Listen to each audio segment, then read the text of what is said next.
ছোট মেয়েগুলো যখন অনুষ্ঠান বাড়িতে যায়। আজকে মাংস বাদে সব খান পপসি ডুবাই যাই।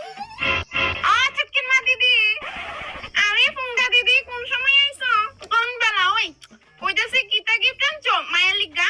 1000 দেড়শো টাকার কাছের বাড়ি সেট অনেক ভালো থেকে প্যাকেজিং করে আনছি যাতে কেউ টান না পায়। তুমি কিতা কইতেছিলা 1000?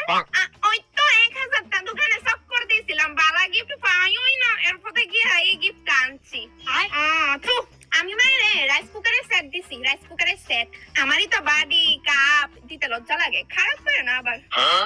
আচ্ছা দিদি, তুমি একটু আমরা তাইরে দেখো, হ্যাঁ আমি একটু হেনতে পান খাই আই। কই আজকে বাইক জানো? হ্যাঁ যাও যাও। আর মনা বিয়ে টিয়া কবে করতেছো? কিতা কিতা গো, আমি তো মাত্র ক্লাস 5 এ পড়ি। থু, মায়েতে কি তাকো? আমি তো ক্লাস 1 এ থাকতে বিয়ে করছি, এমনে প্রেম টেম করনি।